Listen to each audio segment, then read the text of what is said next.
दोस्तों, गर्मियों और बरसात के मौसम में मॉस्किटोज यानी कि मच्छर बहुत ही गंभीर समस्या बन चुके हैं आजकल के टाइम में।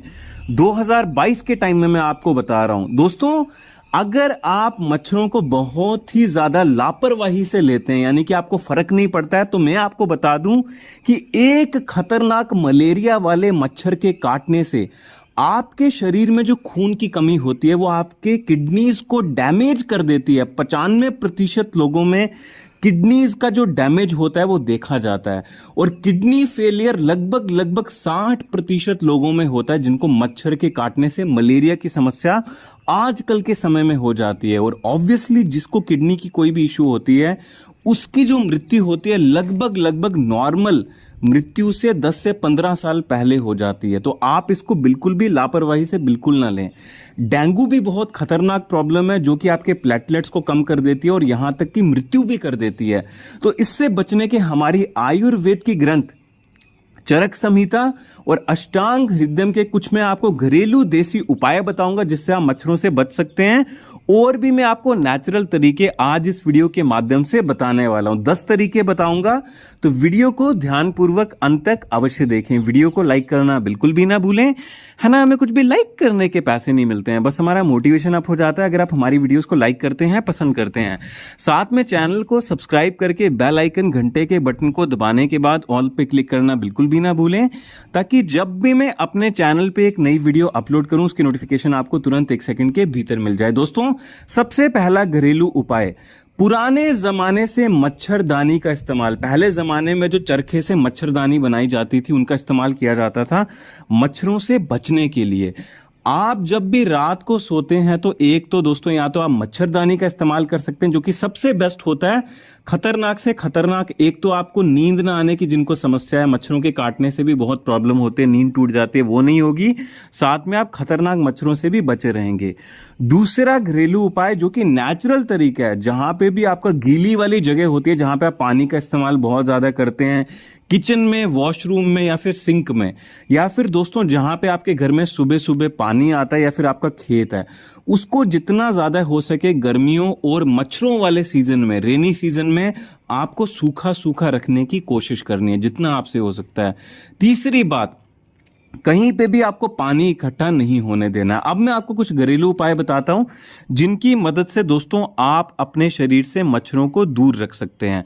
दोस्तों, मच्छरों को भगाने वाली मार्केट में क्रीम आती है, वो इतनी ज्यादा जहरीली नहीं होती है, उसके साइड इफेक्ट्स इतने ज्यादा नहीं होते हैं। तो उनको भी अगर आपको बहुत ज्यादा बाहर रहना ही रहना है, जबरदस्ती आपको बाहर रहना पड़ रहा है किसी दिन के समय में, तो आपको वो क्रीम लगा लेनी चाहिए। मलेरिया और डेंगू से ज्यादा दोस्तों वो क्रीम हानिकारक नहीं होती है। तो मैं आपको ये बता दूं कि आप अगर उन क्रीम्स का इस्तेमाल करते हैं तो आप बहुत ही ज्यादा सुरक्षित रहेंगे। मैं आपको कुछ देसी घरेलू उपाय भी बता रहा हूं अभी इस वीडियो में, जिनका अगर आप प्रयोग करते हैं तो आप मच्छरों से बहुत ही ज्यादा लंबे समय तक बच सकते हैं। एक मार्केट में तेल आता है जिसको हम कहते हैं अंग्रेजी में टी ट्री ऑयल।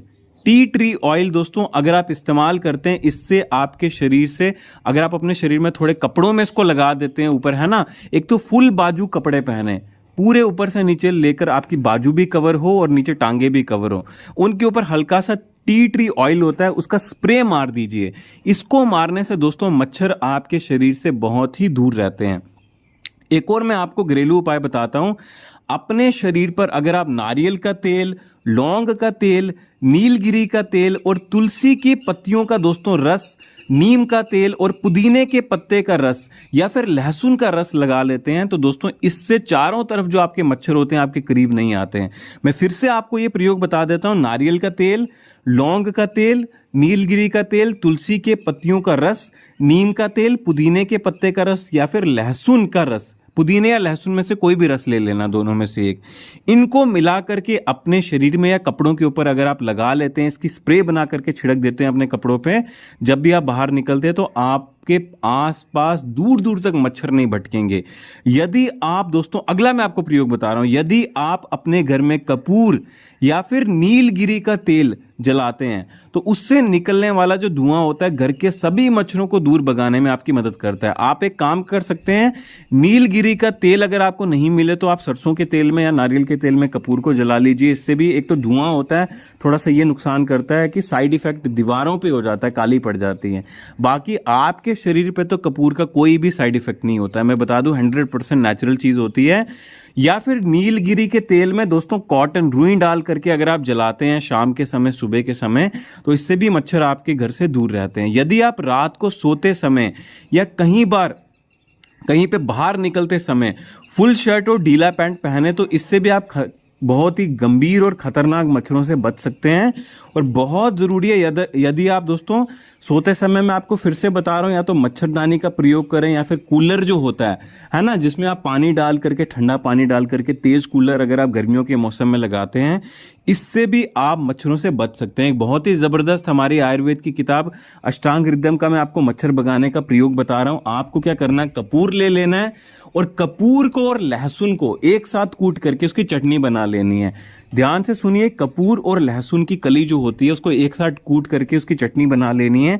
चटनी बनाने के बाद में दोस्तों आपको इसको लगा देना है रुई के ऊपर, कॉटन के ऊपर चटनी को। और साथ में दोस्तों जो नीलगिरी का तेल होता है, या फिर साथ में अगर आपको नीलगिरी का तेल नहीं मिल रहा है तो जो नारियल का तेल होता है या सरसों का तेल होता है उसकी अगर आप जोत जलाते हैं तो ये बहुत ही ज्यादा अच्छा होता है मच्छरों को, गंभीर से गंभीर मच्छरों को दूर भगाने के लिए।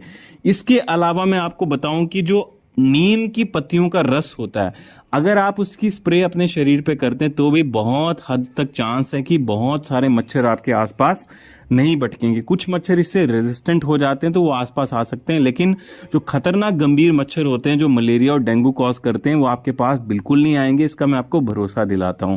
इसके अलावा मैं आपसे ये बात बता दूं कि अपने आसपास के लोगों में ये जागरूकता फैलाएं कि गवर्नमेंट को ये कहें कि आसपास में जो मच्छर भगाने वाला धुआं होता है ना उसका जितना ज्यादा स्प्रे हो सके time to time daily basis पे, क्योंकि लोग बहुत ही ज्यादा लापरवाह हो जाते हैं यहाँ पे गवर्नमेंट के। तो आपको ये जागरूकता फैलानी है अपने आसपास के मोहल्ले के लोगों को, एरिया के लोगों को बोल करके कि वो गवर्नमेंट पे दबाव डालें कि डेली बेसिस पे बहुत अच्छे से आपके एरिया में जो मच्छर होते हैं उनको भगाने वाला जो धुआं होता है उसका स्प्रे सबके आसपास के एरिया में होना ही चाहिए। और लगभग बरसात के मौसम में जहां पे सबसे खतरनाक ये बीमारी पैदा कर सकता है उस टाइम में तो डेली बेसिस पे होना चाहिए। इसके अलावा दोस्तों मच्छरों को भगाने के लिए मैं आपको बहुत अच्छी चीज बता रहा हूं। एक ना दोस्तों धूप आता है, धूप का मतलब अगरबत्ती जैसी आती है जिसको हम कहते हैं कि सांब्रानी की धूप, सांब्रानी की अगरबत्ती, है ना, सांब्रानी भी बोलते हैं कई लोग इसको, सांब्रानी भी बोलते हैं। आप लोग क्या कहते हैं, जो लोग घर पे बीमार हो जाते हैं ना पुराने जमाने में, वो भी दोस्तों इसका सांब्रानी का इस्तेमाल किया करते थे। ये जो सांब्रानी का धूप होता है इसका वर्णन चरक संहिता में अष्टांग हृदयम में किया गया मच्छरों को भगाने के लिए। मुझे उम्मीद है आज की जानकारी अच्छी लगी होगी मच्छरों से।